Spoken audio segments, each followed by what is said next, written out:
India's goat ট্যালেন্টে YouTuber Ranbir আল্লাবাদিয়ার বিতর্কিত মন্তব্য ঘিরে থামছে না আলোচনা। আর এতে নেটিজেনদের পাশাপাশি সেলিব্রিটিরাও তার মন্তব্যের তীব্র সমালোচনা করেছেন। চোখের পলকে হারাচ্ছে অনুসারীদেরও, কারণ সেই শোয়ে নিজের হাস্যরস দেখাতে গিয়ে এক প্রতিযোগীর বাবা মায়ের গোপন মুহূর্ত প্রসঙ্গে মন্তব্য করে বসেন ইউটিউবার রণবীর। তবে এ ঘটনা এবারই নতুন নয়। এর আগেও পরিবার প্রসঙ্গ তুলে বলি অভিনেত্রী প্রিয়াঙ্কা চোপড়ার কাছে ধমক খেয়েছিলেন রণবীর। কিন্তু কি এমন বলেছিলেন প্রাক্তন বিশ্বসুন্দরীকে?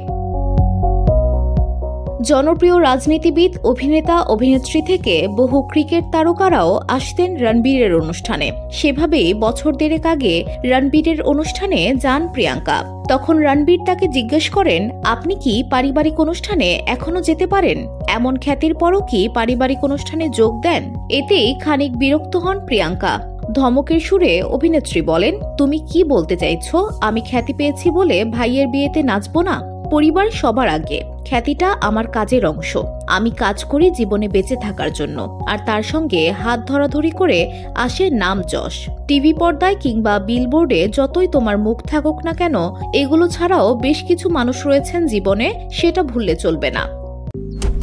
মালয়েশিয়ান প্রযুক্তিতে তৈরি অত্যাধুনিক cleaning machine modern vacuum cleaner যে কোনো ধরনের ধুলো ময়লাকে পরিষ্কার করে ঘরকে করে তুলুন চকচকে ও আকর্ষণীয়।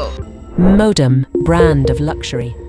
প্রিয়াঙ্কা নিজের পরিবারের সদস্যদের নিয়ে থাকতে ভালোবাসেন। সম্প্রতি ভাইয়ের বিয়েতে শ্বশুর শাশুড়ি সহ উপস্থিত হয়েছিলেন। আবার কখনো ভ্রাতৃবধূর পোশাক ঠিক করতে দেখা গেছে তাকে, আবার কখনো দেখা গেছে বরযাত্রীদের সঙ্গে নাচতে।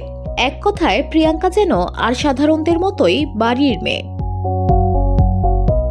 VOD Bangla news desk.